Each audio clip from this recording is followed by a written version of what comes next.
You're about to watch a podcast with myself and Ashlie Thompson, a brand specialist known for all her amazing brand work, content, providing free valuable input around brand strategy. We had a conversation and Ashlie actually saw a gap in the market where people create phenomenal websites and do branding and then send them into the world. But what's next? So we dive deeper into strategy and questions all around branding. Enjoy. So Ashlie, when did you start digital marketing and what made you fall in love with branding? Well, I fell into this by complete accident. I was a 12 plus year corporate accountant. I did some time in the military, worked a lot, and I kind of got into the online space around between 2017 and 2019 when virtual assisting and online businesses were really kind of taking off. And then COVID happened, and then everyone was looking for a way to make money online. And I was telling my husband that I was like, I'm kind of just tired. Like, I'm really tired, and I kind of want to find something else that I can do. And so I was like elbows deep in trying to build a virtual assistant business in 2019. And I was one of those people that was trying to figure out how to start an online business. Like, what do you even need to start an online business? And so I went through the logo process and I was trying to build my own website, and I experienced all those frustrations with trying to do that myself. And I stumbled upon a platform called Show It. That's the platform that I design on now. I'm a Show It design partner. And I stumbled on that platform, and I spent months playing with it, trying to build my own website, and kind of fell in love with it. And I told my husband I was actually spent more time playing around building brands, building fake brands, than I did building the website for the business I was trying to build. And so I told my husband one day, I was like, I think I'm doing the wrong thing.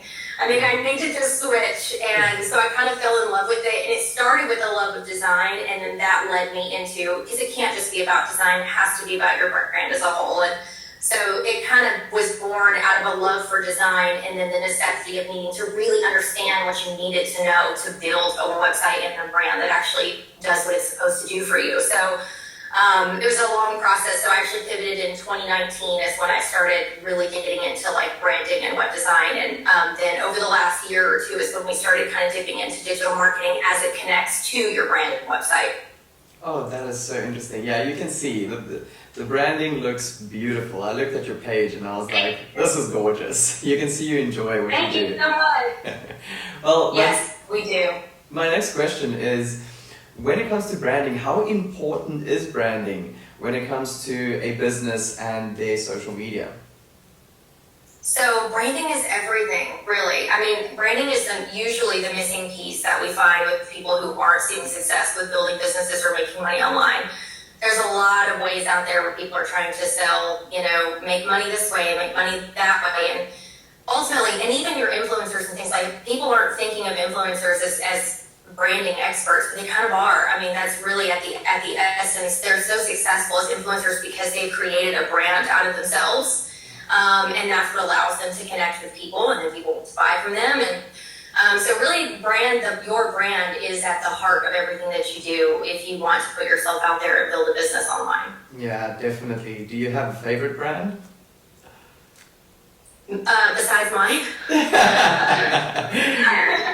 I'm in love with my brand now. I wasn't before, but I am now. Gosh, there's so many great brands out there. Yeah. There really are. I mean, I think that we're all unique in our own way, and I think that's really what makes me so special. Yeah, definitely. And can you describe the key components to a successful brand strategy? Yes, I love this question because so many people don't even know what brand strategy is. They go out and they hire a brand designer and they get a logo suite and the colors and the typography, and that's all great, but that's not your brand. So really and truly, I like to say your brand is you, but you are your brand, but your brand is not about you. Your brand is about who you're trying to sell to. So with a brand strategy, you'll hear me talk about a lot of things that don't have anything to do with your visual identity. So it starts with your purpose. Why do you even exist? What are you trying to do? What are you trying to accomplish? Of course, we're all trying to make money, right? But that's not at the heart of what you do. If that's your only goal, I feel like it's really hard to be successful if you're just chasing money. So we need to understand your purpose and your why. And then we look at things like your mission and your vision, and this ties into your copywriting and your messaging and everything like that. What do you want to say to people, and how do you want to say it, and what are your goals that we can translate into your audience so that they understand what your goals are and how those goals, again, it's not about you, how those goals translate into how you can help them reach their goals. And then we dive into things like your target audience, the persona, building an actual person that personifies who you're trying to attract and who you're trying to work with and sell to. And then your market research is a huge part of that. Your competitors, what they're doing, what's working, what's not working, how can you position yourself differently? And then identifying your unique selling point. A lot of people miss this. Like, it's not about doing the same thing everybody else is doing and selling it a little bit less or a little bit more, or adding one thing or adding it or taking one thing away. It's more about how can you do something different that no one else is doing, and then how do we communicate that in your brand and make you special and stand out from everybody else. And then we roll into your messaging and your brand voice, your tone, your personality. Do you want to sound quirky? Do you want to sound professional? Do you want to be funny or not funny? And all of those things. It's only then that we get into your visual identity. Like, we're going to cover all of that first. And then we put together what we call a creative direction. And that creative direction allows us to really visualize what we want that brand to look like. But we have to take all those other pieces of your strategy first together, and then we put your visual assets like your logo and your color palette and your typography, and those things should actually support everything in your brand strategy. Oh man, beautifully said. Definitely. And that's like only getting started. It's a lot more than people think. Yeah, it's so much more than people think. Definitely. Yeah. And I realize that you are actually going through a rebranding yourself, which actually gets to my next question. How do you approach a rebranding, especially as a company that's, been around for quite a while and now they need a fresh look? Yeah, so this is tough because there's a couple of different ways you can approach rebranding. For us, we went all out. I mean, you can rebrand with a new logo and refresh brand colors and all those things, and that's kind of like it's more like what you said, it's like a refresh versus a rebrand. But if you come at, like, let's say somebody who's been in business for years, like we were, I mean, it was really scary for us because we had been in business for several years, but we had just gotten to the point where our actual ideal clients were finding us and booking us, the people we wanted to work with. We had just made Show It Design Partner, which is something I wanted from 2019. It was a huge goal of mine. And so it was like, and then all of a sudden we decided to rebrand. It was like, oh gosh, everybody is just now getting to know who we are. But so imagine what it's like for someone who's been around for 10, 15, 20 years, and then they decide to rebrand. And there's people that have done it successfully, but it's tricky because it can't be so sudden. It can't be one of those things that happens overnight and you flip a switch and they're like, wait, where did this person go?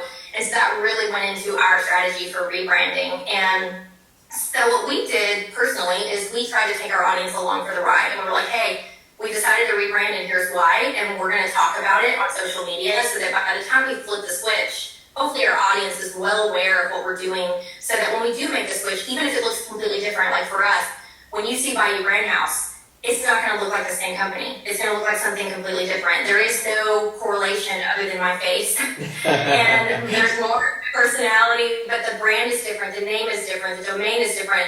The offerings are slightly different, but more thorough and more, so I think it's really important to just involve your audience when you're rebranding, so that they can really see, because ultimately that's what we're selling people too, right? We're selling people brands. And if we can't do it for ourselves, how can we expect them to trust us to do it for them? So showing them what we're doing and allowing them to experience the pain points that even I, as a brand designer and a website designer, I'm going through the same thing that my clients go through when they work with us. And so I think showing them those behind the scenes and stuff like that has been really, really helpful.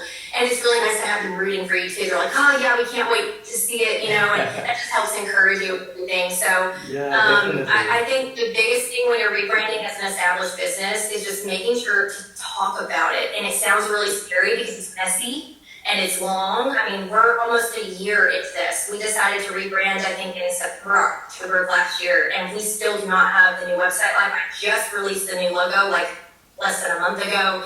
It's long, it's messy, it's exhausting.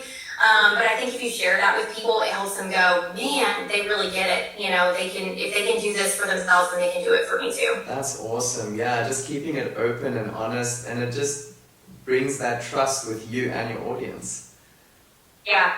Like, we're tired over here, but we're killing it, right? Like, we're going to get there one way or another. 100%. And I'm going to finish off with my last question, which is, what advice would you give to a small business or startups looking to build a strong brand? Gosh, so when you're just starting, right, we get this a lot. It's a big investment to bring on a professional to build a brand for you. So I would say the best thing, and it's not the sexiest part of it, right? But I think a lot of people start with the logo. They're like, oh, I need a logo. You need a brand. And that's not the same thing as a logo. You need to personify your brand before you start trying to worry about a logo. You need to go back to the strategy, all the things that I talked about in the beginning, and figuring out your why and your target. Everything else will fall into place if you can identify those things. Those are like the pillars of what you need in order to build a brand. So I would say, if you're just starting out, don't worry so much about a fully developed website. Don't worry so much about a fully developed logo and all those things. It's important, but you'll get there. But the most important thing is that you actually understand the brand that you're even trying to build. And then everything else will come a little bit easier after that. That is so interesting and so true, because I see so many people just instantly start with a logo. Yeah. Starting a business, let's go to Canva and let's build a logo. You know, It's like, then what? Because then they get stuck, right? Then they're like, okay, now I have a logo, now what? Now what do I do with it? And that's because they didn't start with all those other things. They didn't start with all the other pieces that went behind it of why they were trying to build it. And it just doesn't connect. And that's what led us down the road of rebranding, because Wolf and Willow was it was a name born out of necessity, because you start a business and you do have to name it. Scott, you gotta call it something.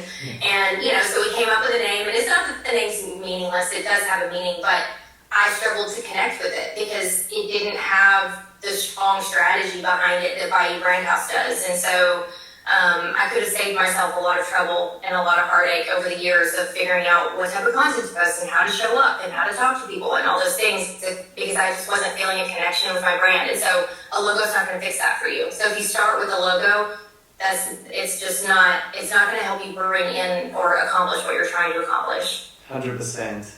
I find it so inspirational, and also I'm so excited to see this whole rebrand, because after so many years of gaining all this knowledge, you kind of know exactly what you want at this point, right? You would think. Believe it or not, we still, as professionals, lean on each other, right? Like, the strategy call that I had today was actually with someone helping me with my rebrand. I mean, she's someone that, as I work on things, I turn to her and she helps me put things into perspective. It's so hard to do things for yourself, especially as creatives and stuff. It's hard to look at things objectively and step back and go, okay, is this too much, or am I thinking that, am I overthinking it, which is probably the case with me. I do that a lot. And it was so close to you, and it's something that finally, because Bayou Brand House feels so much more connected to me, that I want it to really shine and do and come across the way that I wanted it to come across. And so it's so important to me. So I feel like I know how to accomplish what I want to accomplish, because I have, like you said, the experience and the expertise. But knowing how I want to do it sometimes is a bit of a struggle when you're doing it for yourself. So it's always important, and I think humbling to be able to say, even as a professional of like over 5 years of doing this, we still have to lean on other people. Like, we can't, especially when we're doing things for ourselves. So, and that's okay. Like, it's okay to have a third party come in and be like, maybe we need to rethink that, so. Yeah, teamwork But makes the dream definitely work. more qualified than I was the first time. 100%. And at the end of the day, teamwork makes the dream work.